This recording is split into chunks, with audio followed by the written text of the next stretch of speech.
Welcome back to another episode of the Black Picture Podcast. Are you down with the BPP? Yeah, you know Yay! me. All right, good.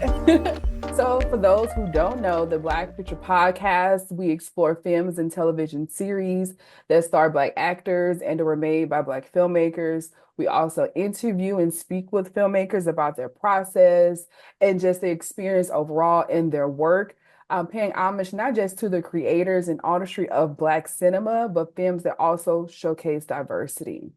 This month, we have a special guest with us. I'm going to let him go ahead and introduce himself. Tell us who you are, what you do, and all that you have going on.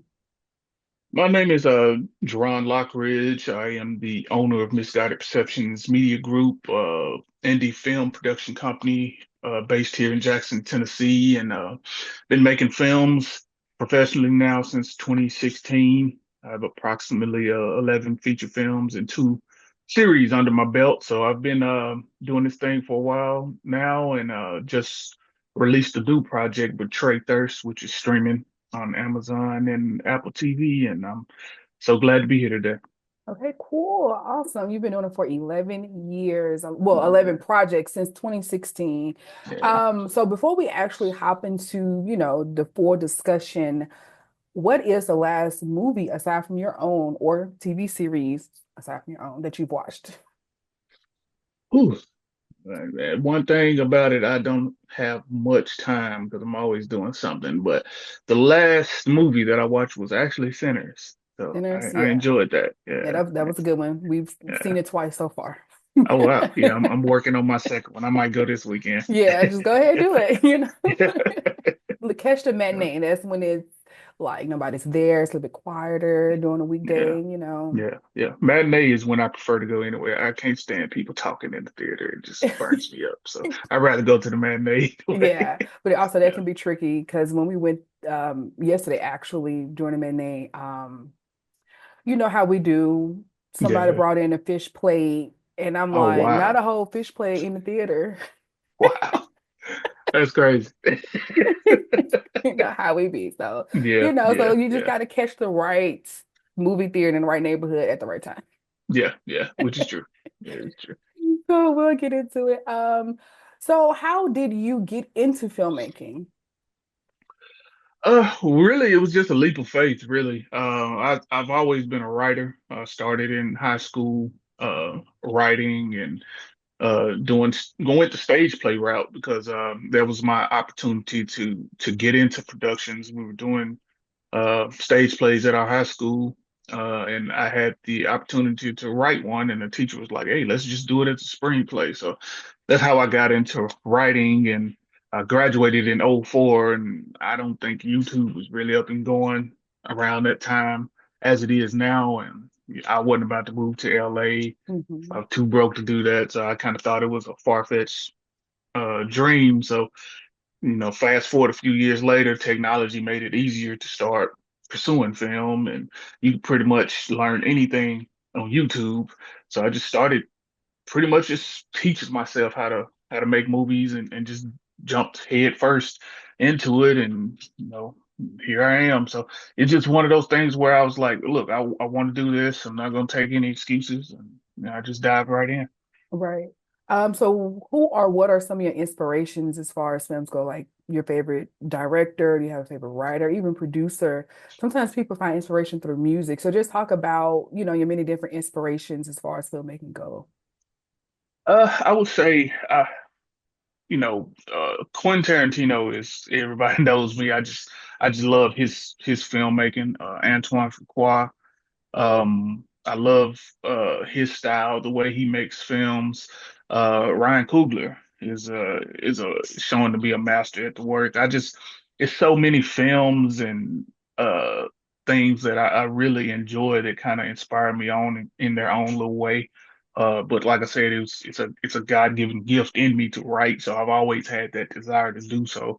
And I'm always attracted to anybody who has a passion for it. People like John Singleton, he's the Mhm. one that kind of influenced me. So I love a lot of filmmakers that you can tell love the craft as well through their work. Right. as far as music go, what genre of music do you listen to and or typically put in your work? Mostly, I love all music. If you were to look at my playlist, I got my range is crazy Yeah. when it comes to music. But mostly, I love R&B. I love R&B.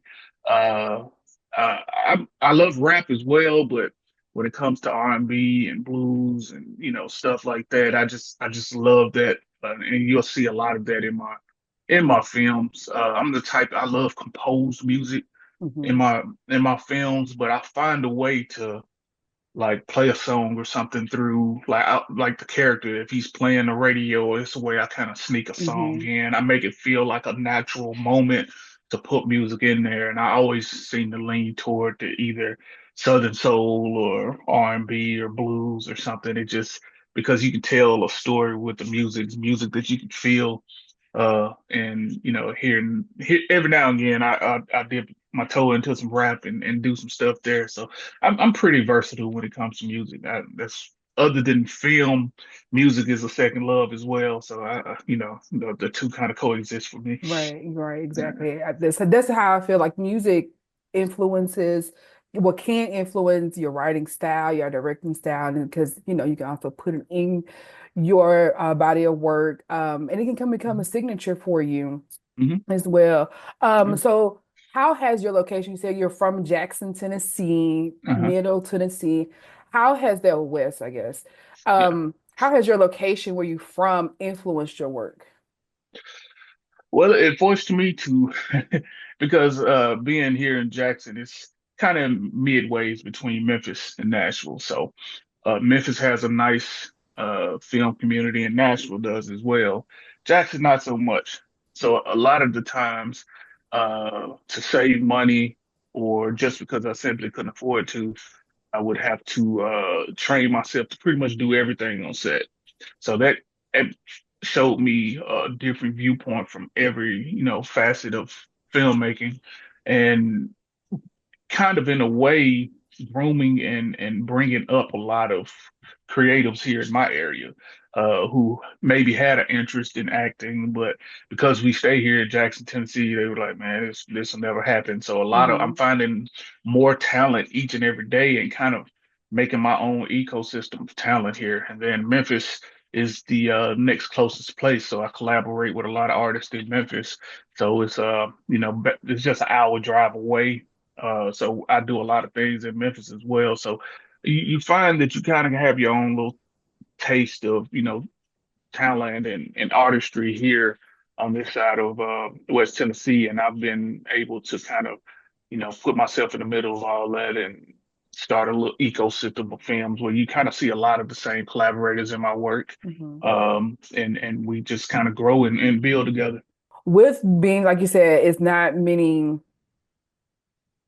film productions going on rather in Jackson. How have you been able to, or have you built, like you said, you're building ecosystem as far as like the talent of people that you work with within your projects, but have you like maybe started workshops or thinking about starting workshops or some type of hands-on so, other students know that they can get into film. You don't have to move to LA or you don't have to move to New York or even Atlanta. You really can just create your own thing here as you're doing. Have you been Mhm. able to create something like that for the youth or the community? I haven't. That's something that's always been on my to-do list. This year, I do have the opportunity to like speak at a few film festivals I've been invited to, and uh, the more that my name gets out there, a lot more people are finding out about me. So usually somebody will contact me, want some advice, this and that, and I'm always open to lending that hand. And yeah, I got a few. Q&As and stuff coming up where I plan on sharing that side of the journey. And yeah, I have a thing that's on my to-do list where I plan to like have acting classes and workshops and kind of start building and birthing younger filmmakers where Mhm. when I came out of school, I was like, well, that's not going to happen. Where now I feel like it's a different mindset. It's a lot more opportunities and just kind of show them that, hey, you can do it too, right here at home. You don't have to go abroad to do it because the industry has changed so much now Hmm. where, LA is not the central hub anymore. You got Atlanta, you got New Orleans, you got Mississippi, Detroit. You got so many flourishing film communities. And yeah, that's my goal is to do my part to bring that out here as well. Yeah, I'm from Mobile, and when I was coming up, I had to like the thing was to go to LA or New York, Yeah, or and Atlanta was on its way up, so I was like, I can't afford to go to LA. That's just way too yeah, much money, so I can go to Atlanta, yeah, and it's yeah, not too far from home. But yeah, if there were programs or people and things in Mobile, like you said, like yeah, this is the way I did it. I can show you guidance, mentorship in these smaller areas. So therefore, like the youth and the people who aspire to do these things in these areas, can continue to dream and continue to be able to, actually do what they want to do and not feel discouraged because of their location. yeah, So yeah, I think that's very important. yeah, most definitely. Yeah. So now let's talk about your movie Betray. And you said this is your 11th film or is this your 12th film? This is sometimes I lose count. I think this is my 11th film, feature film. I have um one that I produced right before this one, which is simply titled Betray. And this is like an anthology movie series that I'm creating with kind of like the same theme and feel, but totally different stories that, intertwine them all together. And this is the second film of the Betray movie series, Betray Thirst. Right. So talk about Yeah. Betray Thirst. Give us like a brief synopsis about Betray Thirst. Betray Thirst follows Jamal, who is an up and coming lawyer in his city. His firm is starting to flourish and become known as one of the top firms in the city. But although he's enjoying those fruits um, professionally, personally, he's dealing with a marriage where the flame has kind of fizzled out. And no Mhm. matter what he does, it seems like he can't get that spark back going. And in the midst of his work, he runs across a client by accident in a way who's needing some services. And he goes and he helps this client, and she's dealing with some emotional abuse herself. And one thing leads to another, and he crosses a line that he Mhm. shouldn't have. And he quickly sees how crossing that line has some consequences that he didn't quite think about in the spur of the moment. So it's a movie that's revolving around that. It's made to ask you some questions. Hopefully, if I did my job right, uh, there's not a character in here that you hate. You kind of empathize or understand Mhm. each character and the decisions that are going on to the way that, like everybody could have done something better here. And it's one of those movies where I want to create questions and start a thought and a dialogue around the actions in the movie. And hopefully that's the effect that it has on the audience. Okay, cool, nice. And so you said this is the second installment of the anthology series, film Yes. series. How many films are you thinking about that's going to be in this series? Right now, I have six outlined. Um, if I get to six, I don't know, but that's the plan right now. That's how many, and I'm just gonna, play it by the book and see how that goes. Right now my third one, the script is pretty much wrote, so I know for sure I have three. But if I get to that six, pretty much it'll be the demand will answer that question for me. Right. If the audience is enjoying the films and want more, I'm prepared to bring them more. But right now, six are in the plan. Awesome. So talk to us about what inspired the story or the series, like overall, and probably like this specific tale of the thirst one. Well, it's came from a point where uh just trying to have a project that has an audience for one, that I know that I could find an audience for, and something that I could, put a voice of mine in, kind of something that I can challenge thoughts, challenge mindsets with in the midst of, that entertainment, kind of putting some, medicine in the dessert, if that makes sense, and Hmm.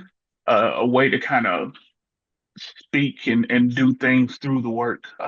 Something that I'm putting a focus on now, um, as I create movies is making impactful projects, projects with something to say, projects that can affect or challenge thought. So I'm using the Portray series as a vehicle for that. And the last one uh, did real well for me, but I found a way, with as far as storylines, how can Mhm. I up that up a notch and continue to go with that challenging mindsets and stuff like that. So each film, I'm gonna bring a topic that I haven't seen on the forefront when it comes to movies, something unique. And this is just the second of a long line that I plan to do that with. Okay, cool, nice. So do you, with your writing, do you typically write by yourself? Do you have a writing partner? And once your script is complete, do you have a community of people or just a person that you get feedback from on the script? Yes, I mostly write myself. I do all the writing myself, and then usually once I finish the script, I send it out. I have two or three that I send it out, give me some, critiques and some feedback on the script, and I also do it when I'm able to complete the film as a screener before I put it out and get those notes back and that feedback. And usually when I do that, I won't.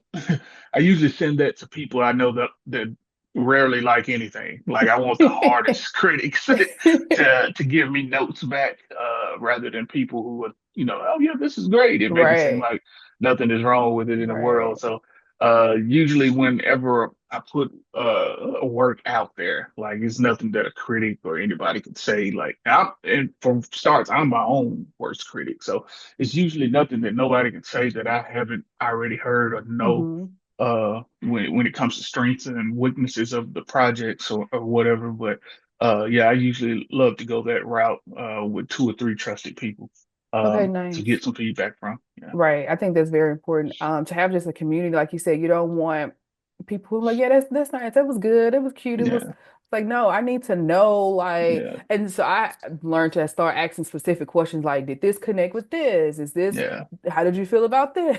yeah, Because they'll just give you the sugar coat. Yeah, and it's like, no, I need yeah. I depth, need please. details. Yeah, Right. give me details. Exactly. Exactly. Yeah. Understood. So like you said, this is your 11th or 12th project. What have Mm. you learned about yourself as a filmmaker from your first film all the way to this film? And how did you apply what you learned on this one? Well, pretty much how to get quality when resources are limited. Because it's no secret, like budgets and stuff. Investors, especially the way the industry is now, you're not finding investors just waiting to invest in your indie film. So Hmm. a lot of times you're gonna have to knuckle up and do it yourself. And my thing is being able to get the highest quality possible on the most minimal resources. So even if I have $10,000 to produce a film, I want the audience member to think that I had at least three times that budget. Like I Right. want them to believe I had more resources than I actually had to produce that project. So a lot of that has been honed in that craft of just filmmaking itself, making sure that I can make the best with the least. Um, as far as that and just finding myself as a writer, finding the stories that people connect with, that I do. I pretty much risked enough to know what failures and what successes to know exactly what works for me Hmm. personally, what works for my company, and what niches that I need to focus on. So a lot of those films, although a lot of failures came along the way, helped me, form a perspective now to where I feel confident with these films that I'm making now and what audience and what direction that I need to go with whatever project that I'm writing and producing. Right. What did you go to school for film? I know you said you was working on your craft, but did you go to school for film? And then if not, how did you hone your craft over that period of time? Yeah, no, I didn't. When I graduated high school, Full Sail was university that I always wanted to go to, but as soon as I saw those prices, I was like, yeah, it's probably not gonna happen. Right. So yeah, just I ended up just on the job training. I mean, I jumped kind of naively because if I had to listen to a lot of fellow filmmakers. Like when I used to go to film festivals in Memphis and stuff, used to always hear like, you can't do this, this, and that. And then in the back of my mind, I'm like, I'm already doing that. So if I had been around them, I've been too scared to just jump out there and do it. But my first film, it was just me and my brother, camera. I'm working audio and directing, like we're doing all this together. Hmm. And I mean, almost feature length. It was like 50 minutes long. Um, Terrible, but I mean, it got us out there to making the work. Right. And eventually, I just found out how to do all these jobs. I would get on there, research how to format scripts, how to do this, how to do that, and just on the job training. So, Hmm. uh, I basically just taught myself how to do it from editing to everything. When I first started, I used to try to hire out for these jobs, but I would deal with a lot of unprofessionalism. I Mm. had an editor run off with my money one time, so Mm. I always thought to myself, I never want to feel like that again. So I want to teach myself these jobs just in case Right. if, all else fails, I know I got me. And I just had that determination to do so, and I've been that way ever since. And I've formed this mantra of the guerrilla filmer is what I kind of call myself because I just kind of had my staple, my style was in guerrilla filmmaking. And Hmm. although I don't advise anybody to do that, if you have a team of people who are passionate and dependable to do that, always choose that route because doing all of this with just one or two people, I mean, you'll feel the burn and the burnout of it. But sometimes you don't have that, and Hmm. sometimes in order to get your art out, you have to do what you have to do. So, but yeah, I always advise if you, I'm starting to get there to where I have a dependable team of people I can depend on to kind of dish some of these jobs out too, but Right. it hadn't always been the case, and I had to get out there and do it myself. And uh, yeah, I'm at a point now where I feel like I'm making some of my best work. Right. Awesome. Yeah. YouTube University is your best friend. Yeah, it's literally no excuse nowadays. None. Right. Anything you want to learn, like you said, Anything. how to just type it in Google. Google is Yep. your friend. Yep. Yep. So what would you say is, I know you've worked all the different positions, sound, editing, writing, even probably had to do the slate, camera operating. Mhm. But as far as like just directing and writing as a filmmaker, what would you say is your least favorite and your most favorite thing about the whole process? It's very complex because every time I move to another part of the process, I enjoy it the most. So writing when I'm in the heat of writing and I get that idea, I love writing. And then when it becomes to pre-production and when I get that location that I didn't think I could get and stuff, like the challenge of pre-production and casting becomes enjoyable. And then when you're on set and you're seeing it come together right before your eyes, that becomes enjoyable. And Hmm. then once you putting it together on screen in editing room, like that becomes the most. But if I had to just go through all that, I would say writing would probably because naturally I'm a writer. So that's my favorite part. And I would say the most least favorite part of the process is probably marketing, to be honest with you, because we have to learn that as well to survive. But I hate marketing part. I wish I could had enough money just to hire a marketer and do all this for me. But Right. yeah, but when it comes to the actual filmmaking part of it all, I would probably say writing is a little bit. Just being able to bring it out of my head and put it on paper is the most enjoyable process. Right. Yeah. Writing is fun. I've actually like went to school for writing, screenwriting, and it's Hmm. weird because I set out to be a writer producer. But then I kind of fell out of love with writing, but I still Hmm. enjoy as far as like giving notes and having that dialogue back and forth. So, um, you've spoken about the indie filmmaking landscape and how, it's hard to find investors. And if you want to go for it, you literally just have to go for it. So kind of talk to us about how you've been able to pull together resources and even funding for some of your projects and how you've been able to put it out there to the world, like what platforms, are we able to view your work on and how has that been going for you to be able to sustain and keep on going? Very early on, when no money was being made whatsoever, you pretty much had to fund it from your 9 to 5. I was very vigorous with saving. You know, if I wanted some new shoes, I might have to wear the old dusty ones a little longer and just put that money to the side and make the films. And slowly, I mean, you're talking about years and years. I got to a process to where I continuously made movies and I was able to make movies and it finance my next movie. So Hmm. just whatever I made from one movie, putting it in the pot to make the next movie, and to the point now to where I have fully a business that basically is running itself. I don't have to pull from personal finances to finance a movie. So it's kind of like each movie is the executive producer of the next movie, Hmm. and I still have enough to do what I need to do to market it and promote it. So it took a long time to get to that point. And mostly, the main two sites out there. I'm on a quite a bit of platforms, but the main two producers is Tubi and Amazon. Right now, even though Tubi has this stigma on it, Tubi is probably the king when it comes to revenue for filmmakers nowadays. Hmm. Where the industry is shooting toward what we call AVOD, which is ad based. So I would say like if you're making films now, um, what I would do is really focus on getting you a audience together, focusing on your YouTube, because a lot of people overlook YouTube. Like, I don't know what's the perception of YouTube, but if you were to put out a movie and just put it on YouTube, it seems like people look down on that. But YouTube is one of the major players nowadays when it comes to revenue for filmmakers as well, just because everything is going to this ad-based format.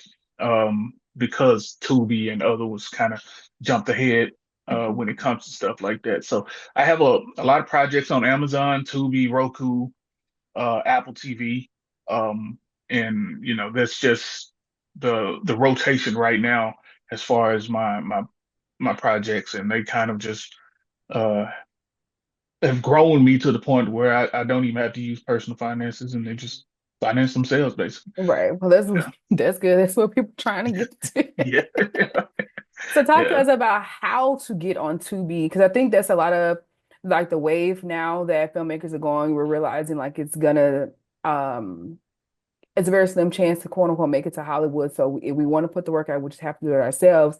But Yeah. then it's like, okay, once we do it, we edit it. Now what? How do we get on Tubi? How do we get on Amazon Prime? Who do we need to talk to? And then we'll talk about marketing in a moment because Hmm. marketing, like you said, is a big part of it. You just can't put it out there. Well, you can. Hmm. It's not gonna, people not gonna see it. You can't just put it Yeah. out there and then just hope Yeah. that people see it. You have to market it in some aspect. But just talk to us about like how or what avenues or what was your process as far as getting on to be given on Amazon Prime in those places? You definitely have to go through a distributor. What I would say is you have a lot of distributors out there. I mostly use a platform called FilmHub, where you basically just upload it, no paperwork or anything, and they find platforms to license it. The only thing is, FilmHub is not your general distributor, Hmm. to where they can just guarantee you platform. So once you upload it on that platform, it basically just say, here, we got a title, who wants it? And Hmm. those platforms have to choose your title. So there's no guarantee that a Tubi may pick you up. There's no guarantee that Amazon will pick you up. And a lot of times what's happening if a filmmaker has like very low quality work, Amazon is known to sweep up titles. And then once they review it, they'll drop it. Hmm. So you kind of have to make sure that you're working on making a good film first and foremost. But I would tell any filmmaker just to know what your goal is. My goal is ownership. So I want ownership first and foremost. So a film hub works best for me. And Film Hub does no promoting for you. So once you upload it to Film Hub, your success is totally on you on your project. So if that's not you, if you can't hold the weight of making sure that you're marketing and putting the work behind your project to get it out there, Film Hub might not be the route for you. And Hmm. then you have other distributors out there, but the only issue with like a traditional distributor, sometimes you have to sign 5, 10 year agreements with these rights and these crazy back end fees and stuff. But a lot of filmmakers are doing these front loaded deals to where these distributors are basically paying them to make them a film. So they'll give you 10, $15,000 to make a film. You have to pay yourself, your actors, and everything out of that and deliver them a movie.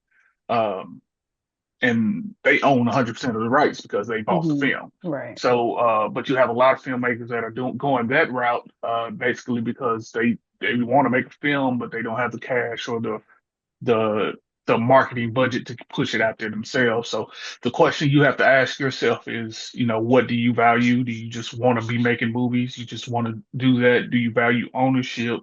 What is it that you value? And then you can choose what route to go through. You have distributors out there like Indies Rights, who's an 80/20 distributor. You get 80% of the revenue, they get 20%. They do short deals.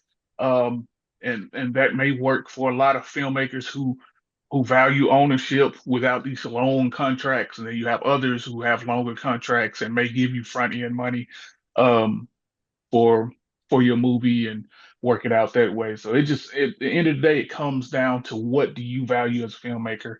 What do you want to do with your movies to get them out there, and just go find a partner to get it out there after that. Right. Nice. Nice. And so, about the marketing aspect that, we say we'll touch on. So talk to us. I know you say marketing may be like your least favorite, but how have you been able to incorporate into your style again to get people to watch it so you can continue and sustain making more movies? Yeah. You just have to, one thing, I love being behind the camera. I'm not an out front person. Like doing interviews and stuff like that. I would rather let the cast do it. But Right. there is a point when, you have to make yourself a brand. You have to get out there and you have to meet the people, you have to meet the supporters. So social media is the first. It's free. All it takes is a little effort.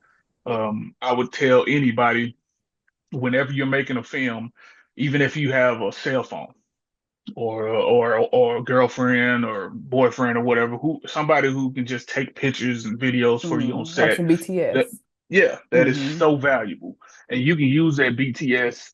And like right now, now that I'm promoting Betray Thirst, especially for the first 30 days after this movie releases, I'm putting at least one post a day on social media and pushing it. Um, and when it hits a second wave and starts the tubies and all that, I'm still prepared to continue posting because I have so much content that I've Hmm. already chopped up or prepared to continue to promote this film using hashtags and other stuff like that. You have the ability to use, if you have just a little bit of money for ads, you can get buy ads and push on social media as well, or radio ads. I've done the billboard route. That doesn't necessarily transfer as well, so I would suggest against that. But I mean, even if you have no money at all, you're working very grassroots. Finding yourself a very strong social media presence would do a lot for your movies, because it's free. Everybody's on social media, and all it takes is a click.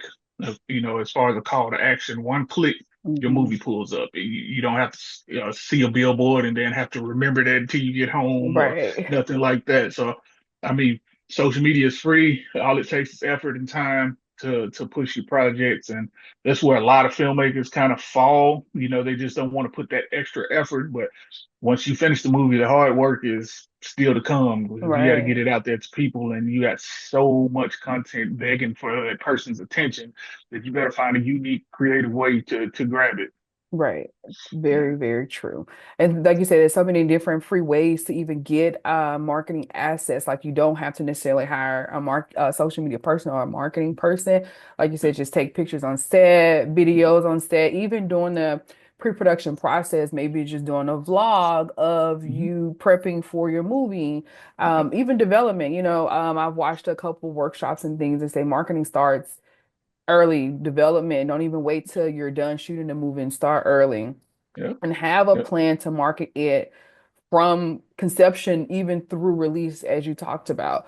And I mean, it's a lot of work. And that's one thing that I wish a lot of newer filmmakers realize, like, once you put the movie on, it happens. Every now and then you'll get that moment where you might go viral or something and you barely put any work in marketing and your movie just takes off. Hmm. But I like to equate that to like winning the Powerball. Like that's one in a blue moon type thing.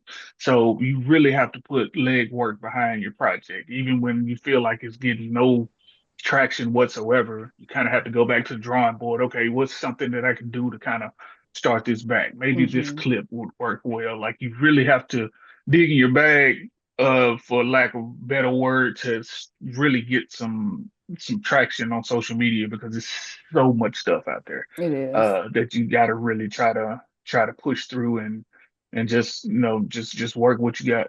Right, exactly. Yeah. So more about Betray Thirst. Who are your actors, your stars in this one? And has it, like I think you said it dropped already? Hmm. Hmm. So talk about your actors, talk about especially this particular film, Thirst, where people can find it, and who all was involved. Yeah, my leads are Keenan Walker. He's a duck master here in Memphis, Tennessee at the Peabody Hotel. It's a world-renowned thing, and he's been on talk shows and everything, and he's been an actor for the longest. So he really, wants people to know his strengths as far as an actor, and he did an amazing job in this movie as the lead of Jamal. And his wife is portrayed by Jay Johnson. She portrays Siobhan in the film, and both of them are frequent collaborators with me. She does an amazing job. And Brie Hassan, she plays Jada. She does an amazing performance in this movie. And Everett Anderson, he plays the role of Darren in this movie. And like I feel honestly, just no bias. I feel like I have a great cast in this movie. They all brought forward my vision for these characters on screen and just did an exceptional job. Sherika Woodard, Michael Gordon III, a few more actors who are in this project. And right now it's on Apple TV and Amazon. And it's doing pretty well out the gate, I must say. I'm enjoying seeing the feedback from the film. A lot of those questions that I tried to put out there when I wrote the work, a lot of people are kind of showing me exactly what I wanted Hmm. to see when I put the movie out. So, yeah, I have a pretty good cast behind the camera. I had a This is one of the few films where I actually had a crew. So I had Dre Gilchrist, Dallas Berry was my grip, Chad Meadows was my sound guy, and I had a post sound mixer. So we had a pretty nice size group. Ebony Bivens, forgive me, was my second AD on this film. My wife also assisted producing this movie. So we had a nice team going and put this film together, finished it October of last year, all the way to now till we finally got it released and out to the masses. So enjoying a strong start and hope we keep that momentum going. Nice. And how long did it take you guys to shoot? Well, how long was principal photography? It only took 10 days. 10 10 days? days. The way I write and just like I said, being that I've done this a while, usually I film per location. So to keep all the travel down, like I try to write as minimal locations as possible in my Hmm. script, Hmm. and I film and schedule to a point so where I know exactly how long it'll take me to film certain scenes, setups, change setups, lighting setups, and stuff. So we got it pretty efficiently and were able to get all our scenes done and done very well within 10 days. And it took me a few months in post Hmm. to get it together and out to the people.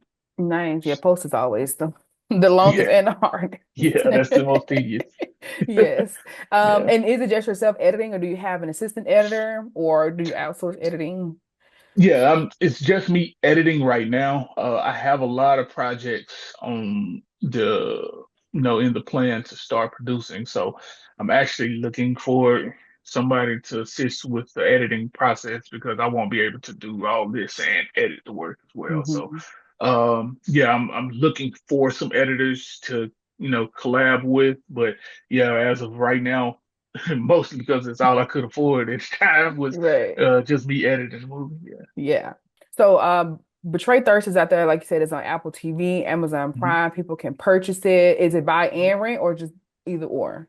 Yes, right now it's in the TVOD phase, which is just buy and rent. Hmm. I expect the AVOD phase to probably be in a few months to start for like the Tubies and the Rokus and stuff like that. But yeah, right now it's for buy and rent, Amazon and Apple TV. Nice, nice. And you said the third part of the film series has already been written. So, what is the plan to go ahead and get that one shot and out there? Um, I'll probably my hope is to start on that one the end of this year. Um, as far as casting and stuff like that. The last Betray, we were able to release it in 23. So just kind of keeping like a 2 year between them. So maybe, toward the end of 26, uh, I can shoot for having the next one out. Um, I have another project before this one, Cuban Zirconia, that I'm still promoting alongside this one. So I'm just trying to stay consistent with projects, at least one a year. If I'm really, if things are really going well, two a year. Hmm. So I'm just trying to keep this as a well-oiled machine and keeping projects going out there and ready to go. Because nowadays, the day of having one hit movie and being able to kick your feet up, those days are long gone. It's all about the catalog. So you have to keep Right, producing and producing strong projects, and that's how you make a living as a filmmaker nowadays. So that's right. that's my goal is just to keep this thing a well-oiled engine and keep writing and keep producing. Nice, nice, Yeah. awesome. Well, I thank you so much for hopping on, talking to us about you, your projects, and all that you have going on. So let the people know where they can follow you, keep up with all the different projects. Again, we can see them on Tubi, we can see them on Amazon Prime, but where can they follow you and, keep up with everything that you have going on? If you're on Facebook, just search my name, Jaron Lockridge. You can find me on Facebook, on Instagram, Twitter. My username is Guerrilla Filmer, like guerrilla warfare, but Guerrilla Filmer. You can find me on those platforms. And if you're ever on Amazon, Tubi, or any of these other platforms, like just search my name. You should see some projects. My last one, Cubic Zirconia, is out there now. It's a detective mystery if you're into those type of things. The one that preceded that is called Stix, Stix. It's about a narcotics unit dealing with issues in their area. So I have a quite a range of films out there. Just you get curious and like, what is that guy that was talking on that podcast? What he got out there? Just Right. type in Jaron Lockridge, and hopefully you'll see a movie or two pop up. Nice. Well, again, thank you so much, Jaron. I truly appreciate you hopping on, talking to us about your project. Everybody, check out this episode of the Black Rich Podcast featuring Jaron Lockridge. And that is all we have. Again, thank you so much. And peace.